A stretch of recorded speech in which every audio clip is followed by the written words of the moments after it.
Snip, snip, snippy, snippers, snip eyes, snippies, snippers, snippers, snappies, snippies, snipey, snips.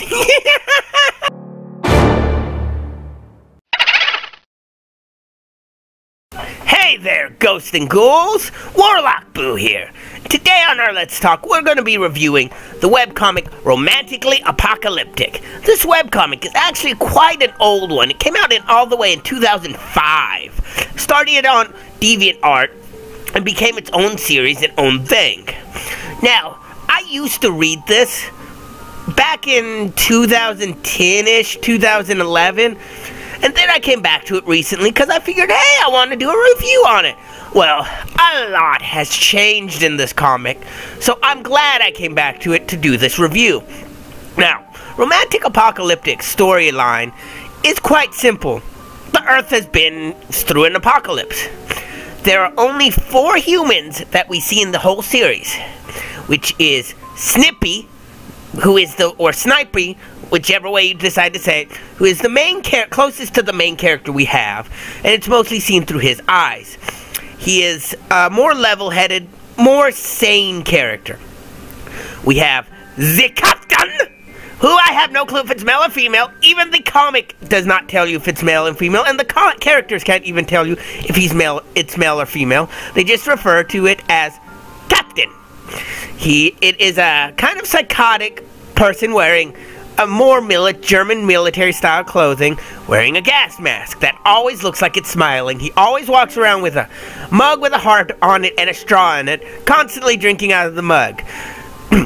No one knows if he's human or not, what the hell he is, what's going on. He's just psychotic and has named these ruins Capetian, and he is the new ruler, and Mr. Snippy is his second in command, against Mr. Snippy's will. The next character is Pilot. Pilot wears an old-fashioned goggles and pilot mask. He is completely insane and worships the Captain. I mean, worships him. He started his own church dedicated to the Captain. And he hates Snippy because he's afraid he's going to take his job. Next, we have Dr. Mechanic, or also Mr. Stalky. He is obsessively stalking the Captain. Always stalking him. He's like madly in love with it, and no one knows. It's weird. There are some other characters that pop in, but if I talk about them, I really will ruin too much of the story. So for now, I'll talk about these 4. Now, in this apocalypse, everyone wears specialized gas masks, goggles, and things, so they don't die of radiation poisoning, poison breathing in the air. So really, you can only take on what it says their gender is. And for a Pilot, Stalker, and Snippy, it's easy. They say they're boys. But for Captain, even in the webcomic, Snippy says his brain cannot put a gender on it. He cannot figure out if it's male or female. He doesn't know if it's just because he's gotten a little crazy, if he's just too exhausted or what. But all he can think is it's the Captain. Even the Captain seems kind of ambiguous if it's male or female. Sometimes, at first I was like, yeah, it's male. But then later on I'm like, is it a female? Wait a minute, wait. Why is he wait, is that a female? No, it's male. No, it's female. We don't know. That's the thing. Now, the story for it is them trying to survive this apocalypse. Or more, Mr. Snippy trying to survive this apocalypse, with everyone else just screwing around. Now, this has very dark humor in it. For instance, you're constantly seeing just dead bodies and corpses thrown around. You see a Captain sitting there at a McDonald's in one, waiting to get his food and getting mad because the line's so long, when there is skeletons, it's just skeletons standing in line because that's where they died. I mean, they're all dead, nothing's there. And he's getting annoyed. Other times he's trying to play on the computer and it won't work because there is no screen and the computer is completely destroyed. I mean, the humor in it is just weird. They do run into some humans in form of cults, in form of mutants and stuff like that. But again, it's just twisted humor. Such as the cult that worships the label from a drink of lemonade, some kind of canned lemonade, and they worship it as if it's the Bible. Captain puts a stop to them quickly by drinking their pit of super sugary goodness and dooming them all or something like that. It is just crazy humor. It is random humor. It is dark humor, but it is hilarious. Now, there is a story. This story doesn't start right away, though. Okay, like I said, these were only a couple panel comics originally. But now, in the bottom of the comics, we have extra panels per page, plus thick paragraph wording that makes it feel more like a book that goes along with these pictures. It's still dead hilarious, but it gives you insight more into the characters. Each of the notes are usually from Snippy. He's information, he's recording it, so if it's ever found, people know what happened to him. Some are from Pilot, and they are voice acted. I kid you not the first panels of comics, those are always the normal ones. They're not voice acted. After that, the paragraphs that are normal print are voice acted. You can hit play, and they have a horror voice recording for them. They have a voice for Snippy. They have a voice for Pilot. They do not have a voice for the Captain, though. For instance, if Snippy's talking and Pilot would talk in his recording, you'd hear Pilot's voice. Pilot talks, and you hear Snippy talk in his recording, you hear Snippy's voice, but not the Captain. You only hear the others mimicking the Captain. I think it's so we don't know if it's male or female, and I think that's brilliantly done. That is brilliant to keep. Is it male or female? We don't know. We can't hear the voice. And I love that. They could have just easily gone with a kind of monotone robot voice, but they didn't. They gave it so they don't even know if they're doing it right. All you know is it has a German accent.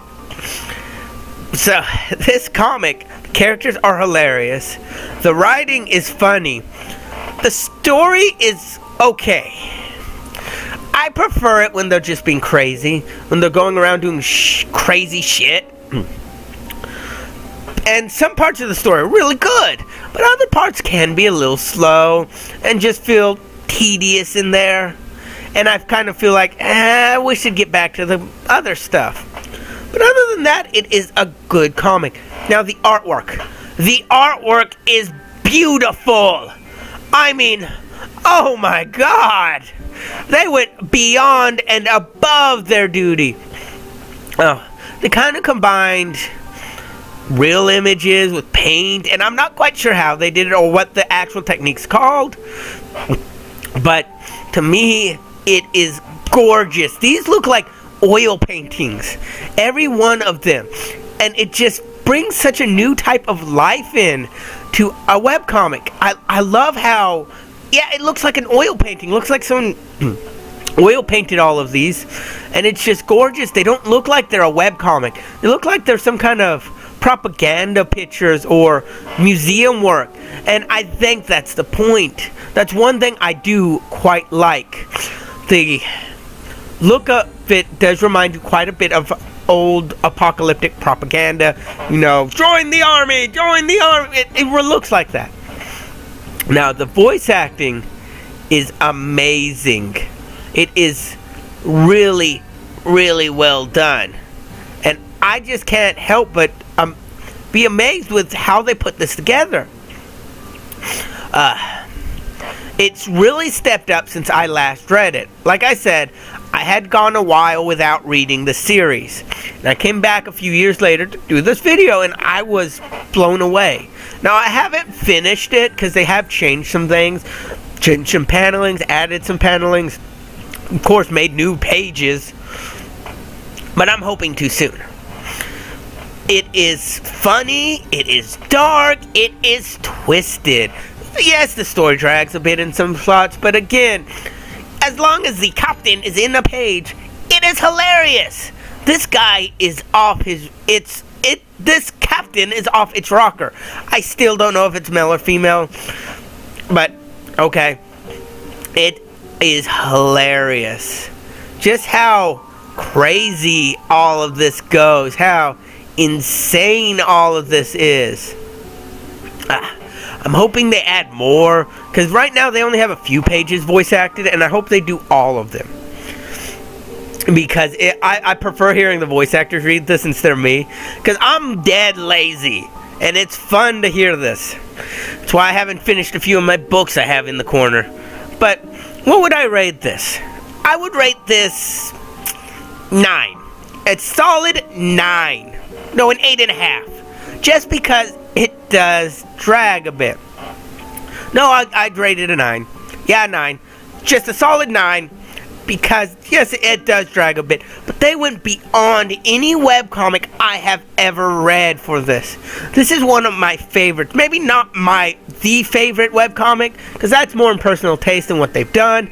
But, because, yeah, my favorite's still Newman. But this goes so beyond what they should have done for a webcomic. They could have just half-assed this and been, oh, it's done. No, they did beyond it, and I am looking forward to what they do. I'm looking forward to seeing more about this. I want to know more about the Captain. I'm shocked I can't find shirts with the Captain all over it at Hot Topics and stuff. This seems like a perfect character for them. This would be a perfect TV show, but it's not. It still feels like somehow it's underground, and even for all these years, and that's unusual for a comic like this. I know there are millions that read it, but it never feels like it's mainstream, and that's unusual. But what do you think? Do you think you agree with my ratings? Do you like this comic? Tell me. Do you hate me? Do you hate all my work? Tell me. I need to know this so I can use constructive criticism to my benefit. Do you have a request for me to review? I really like doing these webcomics, and it's probably going to be what I do more than even animation or music. I'm really not going to do music again. That kind of went horribly on my part. But tell me. I will review it or try my best. But for now, just tell me what you think and hit that like button and subscribe. I'm going to be doing these at least once a week, every Sunday. So, this is Warlock Boo. Hope to be spooking y'all later. Bye.